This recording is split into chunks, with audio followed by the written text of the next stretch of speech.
اعوذ باللہ من الشیطان الرجیم، بسم اللہ الرحمن الرحیم۔ السلام علیکم پیارے ناظرین، آج کی اس ویڈیو میں ہم آپ کو جو وظیفہ بتانے جا رہے ہیں یہ قرآن پاک کی ایک عظیم سورہ مبارکہ پر مشتمل ہے، اور اس سورہ مبارکہ کے عمل کو آپ نے نہار منہ یعنی صبح جب آپ کی آنکھ کھلے تو اس وقت آپ نے اس عمل کو کرنا ہے۔ بزرگان دین فرماتے ہیں کہ اس عمل کے کرنے سے انشاءاللہ آپ کے پاس اتنا پیسہ آ جائے گا، اتنی مال و دولت آ جائے گی کہ آپ اور لوگوں میں بانٹیں گے۔ اگر آپ غریب ہیں اور آپ کے مالی حالات ٹھیک نہیں ہیں تو اس عمل کی برکت سے اللہ رب العزت آپ کے گھر میں خوشحالی لائے گا اور آپ کے گھر میں خیر و برکت کا نزول ہوگا۔ اس عمل کا ایک فائدہ یہ بھی ہوتا ہے کہ آپ کے اڑوس پڑوس جتنے بھی گھر ہیں، آپ کے ایک عمل کرنے سے اللہ رب العزت ان کے گھروں میں بھی خوشحالیاں عطا کر دے گا، کیونکہ آج جو وظیفہ ہم آپ کی خدمت میں لے کر حاضر ہوئے ہیں یہ قرآن پاک کی عظیم سورہ مبارکہ میں سے ایک سورہ مبارکہ ہے۔ اس عمل کی سب سے بہترین بات یہ ہے کہ یہ عمل ہماری بہت ساری بہنوں اور پیارے بھائیوں کا آزمایا ہوا خاص اور آزمودہ عمل ہے۔ پیارے ناظرین، آج کا وظیفہ سورہ کوثر جو کہ قرآن پاک کے 30ویں پارے میں موجود ہے، اس سورہ مبارکہ کا یہ خاص وظیفہ ہے۔ آج کی اس ویڈیو میں ہم آپ کو سورہ کوثر پڑھنے کا ایسا زبردست طریقہ بتائیں گے، اور یقین جانیں کہ ہمارے بتلائے ہوئے طریقہ کار کے مطابق اگر آپ سورہ کوثر کو اس ترتیب کے ساتھ پڑھ لیتے ہیں تو انشاءاللہ تعالی آپ کا کوئی بھی مالی مسائل ہیں، مالی تنگ دستیاں ہیں تو وہ اس عمل کی بدولت حل ہو جائیں گی۔ بنیادی طور پر بزرگان دین یہ وظیفہ اس صورت میں لوگوں کو دیتے ہیں جب لوگوں کے مالی حالات بہت زیادہ خراب ہوں،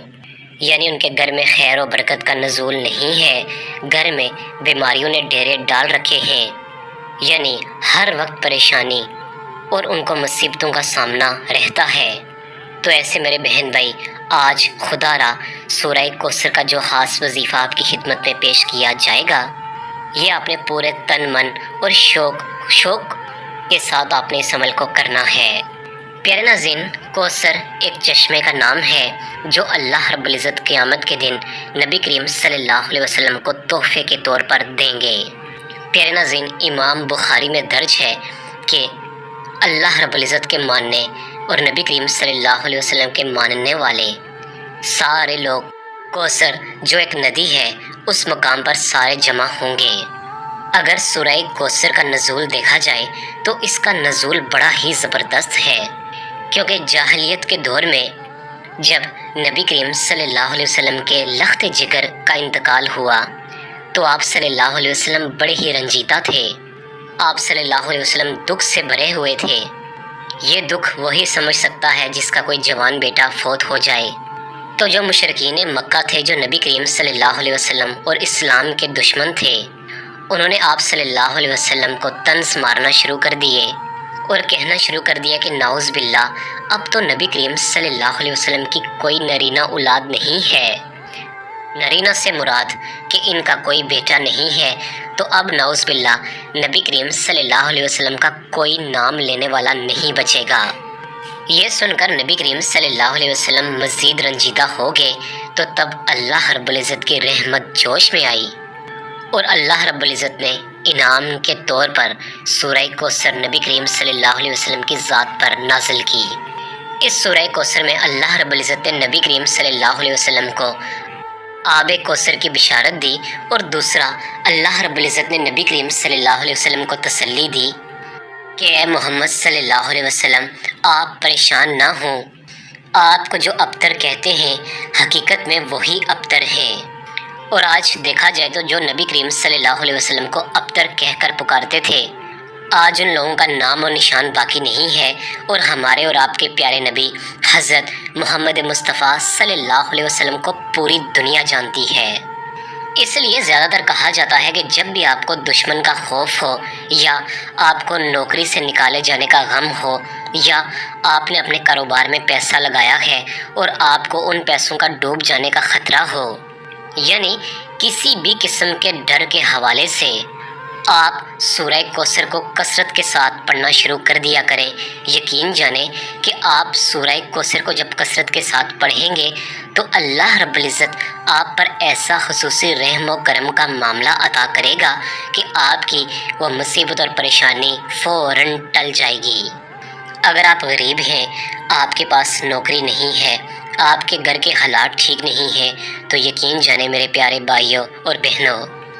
کہ اس عمل کی بدولت اللہ رب العزت آپ کے گھر میں ضرور خوشحالیاں لائے گا۔ بس شرط یہی ہے کہ آپ نے اس وظیفہ کو 7 دن تک لگاتار پورے شوق کے ساتھ، پورے کامل ایمان و یقین کے ساتھ اور جس ترتیب کے ساتھ ہم آپ کو بتائیں گے اسی ترتیب کے ساتھ آپ نے اس عمل کو کرنا ہے۔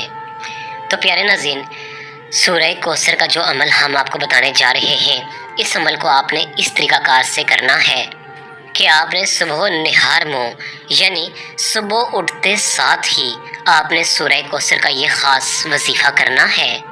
وظیفہ کو آپ نے اس طرح شروع کرنا ہے، چونکہ یہ ربیع الاول کا عظیم مہینہ ہے، جتنا ہو سکے آپ نبی کریم صلی اللہ علیہ وسلم کی ذات اقدس پر درود پاک کا نذرانہ پیش کریں۔ میں تو آپ سے یہی کہوں گا کہ جب آپ نہار میں اٹھیں تو سب سے پہلے آپ 21 مرتبہ درود ابراہیمی لازمی پڑھیں۔ اگر آپ کے پاس وقت کم ہے تو پھر آپ کم از کم 3 مرتبہ لازمی درود ابراہیمی یا جو بھی درود پاک آپ کو آتا ہے وہ آپ پڑھ لیں۔ 21 مرتبہ درود ابراہیمی پڑھنے کے بعد آپ نے سورہ کوثر کو 141 ٹائم یعنی 141 مرتبہ پڑھنا ہے۔ جب آپ سورہ کوثر کو 141 مرتبہ پڑھ لیں تو اس کے بعد اللہ رب العزت کا ایک صفاتی نام یا رزاقو یا رزاقو یا رزاقو یعنی اے روزی دینے والی ذات۔ یاد رہے کہ جب آپ یا رزاقو کا ورد کر رہے ہوں تو آپ نے اپنی آنکھیں بند رکھنی ہے اور آپ کی جو بھی پریشانیاں ہیں، آپ کے گھریلو مسائل ہیں، آپ کے گھر میں تنگ دستیاں ہیں یا آپ قرض کے بوجھ تلے دبے ہیں یا بچوں یا بچیوں کے رشتوں کے مسائل ہیں، یہ ساری باتیں آپ نے اپنے ذہن میں رکھ کر اللہ رب العزت کے اس پاورفل نام یعنی یا رزاقو یا رزاقو یا رزاقو کو پڑھنا ہے۔ یا رزاقو کو آپ نے ایک تسبیح یعنی 100 مرتبہ پڑھنا ہے۔ اب اس کی ترتیب ایسے ہوئی کہ آپ نے 21 مرتبہ درود پاک پڑھنا ہے، اس کے بعد آپ نے 141 کی تعداد میں سورہ کوثر کی تلاوت کرنی ہے، اس کے بعد 100 مرتبہ آپ نے یا رزاقو پڑھ کر آخر میں دوبارہ 21 یا 3 مرتبہ درود پاک پڑھ کر اس عمل کو مکمل کر لینا ہے۔ لیکن یاد رہے کہ نہار منہ یعنی آپ نے صبح کے وقت اس عمل کو کرنا ہے۔ اب آپ یہ عمل وضو کے ساتھ یا وضو کے بغیر بھی کر سکتے ہیں۔ 7 دن لگاتار آپ اس عمل کو کریں، رزلٹ آپ کے خود سامنے ہوں گے، لیکن شرط یہی ہے کہ آپ نے سچے دل کے ساتھ اس عمل کو کرنا ہے۔ پیارے ناظرین، آج کی ویڈیو ہماری ایک چھوٹی سی کاوش تھی، اسی کے ساتھ آپ تمام بہن بھائیوں سے اجازت چاہوں گا۔ اپنا بہت زیادہ خیال رکھیں۔